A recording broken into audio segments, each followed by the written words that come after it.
உங்க புருஷனோட குழந்தை என் வயித்துல வளருது, என்ன கொன்னுடாதீங்கக்கா. அக்ஷயா மருமகளே, ஏன் இப்படி தரையில படுத்திருக்க? ஒன்னும் ஆகாது, யூ டோன்ட் வரி. எந்திரிமா மருமகளே. என்னது அந்த அத்தை எதுக்கு அக்ஷயாவை மருமகளேன்னு கூப்பிடுறாங்க? பிரகாஷ், நான் தான் உங்க வைஃப். உங்க அம்மா எதுக்கு இவள இந்த வீட்டு மருமகன்னு சொல்றாங்க? என்னதெல்லாம்? அவன்கிட்ட ஏன் கேக்குற? நான் சொல்றேன் கேட்டுக்கோ. ஏன்னா நீ ஒரு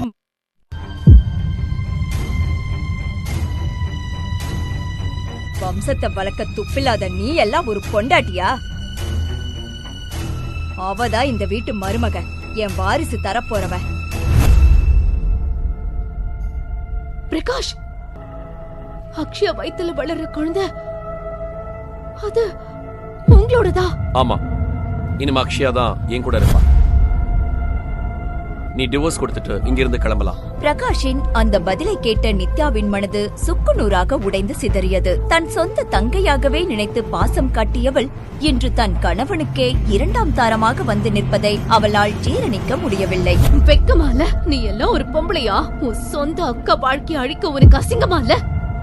மறந்து போச்சா நானும் மாமாவும் எவ்வளவு கஷ்டப்பட்டு உன்னை வளர்த்தோன்னு?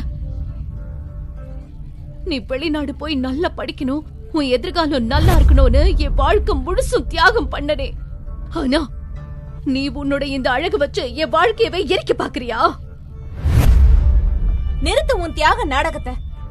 நீ பண்ணதெல்லாம் உன் கடமை. அதுக்காக இப்போ நீ தியாகி வேஷம் போடாத. நான் உன்னை இப்ப சின்ன பொண்ணு இல்ல. எனக்கு தலை வலிக்குது. உன்னோட இந்த ஓவர் ஆக்டிங்க முதல்ல நிறுத்து. டிராமாவா? போது, நிறுத்து எல்லாத்தையும். அக்ஷயாவை இன்னும் டென்ஷன் பண்ணுன, அப்புறம் நான் கெட்டவன் ஆயிடுவேன். டிவோர்ஸ் பேப்பர் ரெடி ஆற வரைக்கும் உன் திங்ஸ் எல்லாத்தையும் எடுத்துக்கிட்டு போய் வேலைக்காரங்க ரூம்ல தங்கிக்கோ. அக்ஷயாவை நீதான் கவனிச்சுக்கணும், புரிஞ்சுதா? ஆமா கண்ணா, நீ சொல்றதுதான் சரி. என் வம்சத்தை வளர்க்க போற மருமகளுக்கு எந்த குறையும் வரக்கூடாதுன்னு இவகிட்ட சொல்லிடு. இல்லனா இவள நான் சும்மா விட மாட்டேன். ஒரு பொண்ணா இருந்துட்டு இன்னொரு பொண்ணை இவ்ளோ கேவலமா எப்படி உங்களால பேச முடியுது? எனக்கு தாயாகிற தகுதி இல்லனா அதுக்கு IVF மாதிரி எவ்வளவோ வழி இருக்கு. அதுக்காக என் வாழ்க்கையை அழிக்க வேண்டிய அவசியம் இல்லையே. அத்தை, நீங்களும் ஒரு வாரிசு வேணும்னு ஆசைப்பட்டுதானே அக்ஷயா கூட சேர்ந்து இந்த மாதிரி பண்றீங்க. ஆனா நான் மனசார வேண்டிக்கிறேன், நீங்க எதிர்பார்க்கிற இந்த வாரிசு கனவு என்னைக்குமே நிறைவேறாது. போதும், நிறுத்து. ஒரு வார்த்தை பேசாத. உன் திங்ஸ் எடுத்துட்டு சர்வன்ட் ரூமுக்கு போ, புரிஞ்சுதா? பிரகாஷ், பிரகாஷ், நான் உன்னோட வைஃப். டிவோர்ஸ் ஆகிற வரைக்கும் தான் நீ என் வைஃப். வா போகலாம். பிரகாஷின் அலட்சியத்தை மௌனமாக ஏற்றுக்கொண்டு நித்யா தன் அறைக்குள் நுழைகிறாள். சிறு வயதிலிருந்தே அமைதி அவளுக்கு அடையாளமாகி போனது. நீண்ட நாட்களுக்கு முன்பே தாயை இழந்த நித்யாவை அந்த தாய்மையின் ஏக்கம் தெரியாமல் வளர்த்தவர் அவளுடைய மாமா. சென்னையின் ஒரு சிறிய அறையில் வறுமை வாட்டினாலும் பாசத்திற்கு மட்டும் குறைவிருக்கவில்லை. அங்குதான் தன் மாமா மகள் அக்ஷயாவுடன் வளர்ந்தாள் நித்யா. தன் படிப்பை தியாகம் செய்து நித்யாவை படிக்க வைத்த மாமாவின் தியாகத்திற்கு மத்தியில் அக்ஷயாவின் உருவில் ஒரு தீரா பகை வளர்ந்தது. இன்று நித்யாவின் புகுந்த வீட்டில் அவளை தன் கணவனிடமிருந்து பிரிக்கவும் அவமானப்படுத்தவும் அக்ஷயா விஷத்தனமான சதித்திட்டங்களை தீட்டி வருகிறாள். பிரகாஷ் பேபி, பிரகாஷ் பேபி, தொண்டை ரொம்ப காஞ்சு போயிருக்கு. நித்யா, போய் அக்ஷயாக்கு குடிக்க ஜூஸ் கொண்டு வா.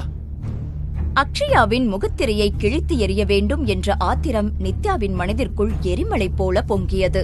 ஆனால் அக்ஷயாவின் வயிற்றில் வளரும் அந்த உயிர் மற்றும் பிரகாஷின் கட்டுக்கடங்காத கோபத்தை நினைத்து பார்த்து நித்யா தன்னைத்தானே கட்டுப்படுத்திக் கொள்கிறாள். யாருக்கு இந்த ஜூஸ் எடுத்துட்டு போற? அத்தை, இத அக்ஷயாக்கு தான் எடுத்துட்டு போறேன். இதை இங்க வே. நீ இதை எடுத்துட்டு போக வேண்டாம். அந்த ஜூஸ்ல ஏதாவது விஷத்தை கலந்து அவளை கொல்லவா? என் பேரை பிறக்கிறதுக்கு முன்னாடியே அவனை தீத்து கட்ட பாக்குறியா? தீனு. Yes ma'am. இந்த ஜூஸ கொண்டு போய் அக்ஷயா கிட்ட கொடு. அத்தை, நான் பிரகாஷ் மனசு ஜெயிக்க எவ்வளவோ ட்ரை பண்ண. ஆனா அவர் என் பக்கத்துல கூட வரல. இதுக்கு நான் என்ன பண்ண முடியும்? நீ ஒரு படிக்காத முட்டாள். உன்னையெல்லாம் என் வீட்டு நாய் கூட நெருங்காது. உனக்கு அழகுனா என்ன, நாகரிகம்னா என்னன்னு தெரியுமா? உன் தங்கச்சிய பார்த்து ஏதாவது கத்துக்கோ. என் மாமனாருக்கு உன்கிட்ட என்ன பிடிச்சதுன்னு தெரியல. என் மகன் வாழ்க்கைய வீணடிச்சிட்டாரு. படிக்காத தற்குறிய கூட்டிட்டு வந்து இந்த அரண்மனையில உட்கார வச்சுட்டாரு. போதும், இன்னும் கொஞ்ச நாள்ல பிரகாஷ் உன்னை விவாகரத்து பண்ணிட்டு அக்ஷயாவை கல்யாணம் பண்ணிப்பா. இப்போ எதுக்கு இங்க நின்னு வேடிக்கை பாக்குற? ஃபெனாயில் எடுத்துட்டு வந்து வீட்டை கிளீன் பண்ண.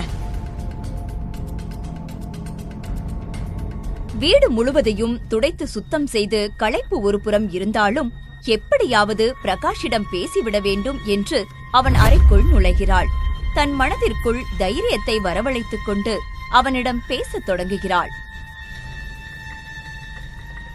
பிரகாஷ், உங்களுக்கும் எனக்கும் இடையில இருக்கிற ரகசியம் உங்களுக்கு நல்லாவே தெரியும். அதையும் மீறி நீங்க அக்ஷயாவை கல்யாணம் பண்ணிக்க போறீங்களா?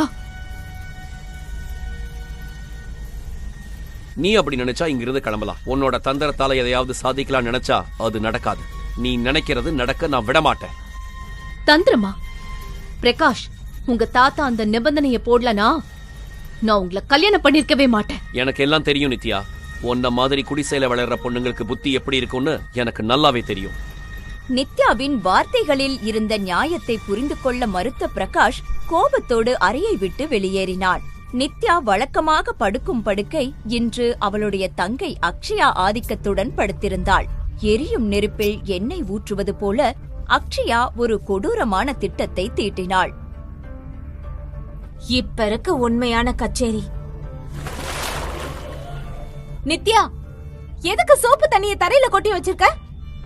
நான் இப்போ விழுந்திருப்பேன்.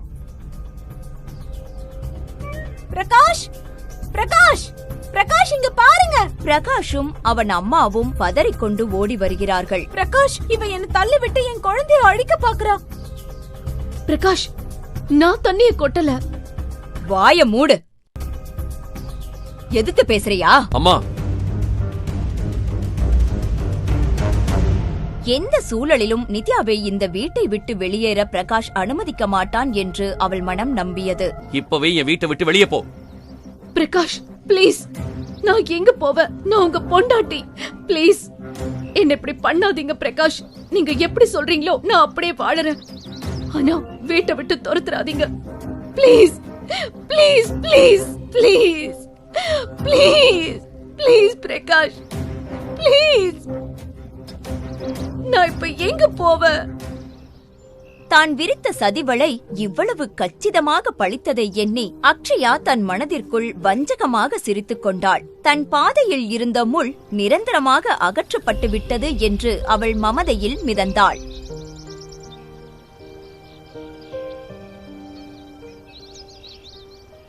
சிறிது நேரத்தில் திடீரென ஒரு விலை உயர்ந்த காரின் ஹாரன் சத்தம் அங்கிருந்தவர்களின் கவனத்தை ஈர்த்தது. நித்யா அந்த ஆடம்பரமான ஆடி காரின் அருகே சென்றபோது அடுத்த எபிசோடை தவறாமல் பாருங்கள். பாக்கெட் எஃப்எம்மின் அனைத்து எபிசோடுகளையும் கேட்க பாக்கெட் எஃப்எம் ஆப்பை டவுன்லோட் செய்யுங்கள். லிங்க் டிஸ்கிரிப்ஷனில் கொடுக்கப்பட்டுள்ளது.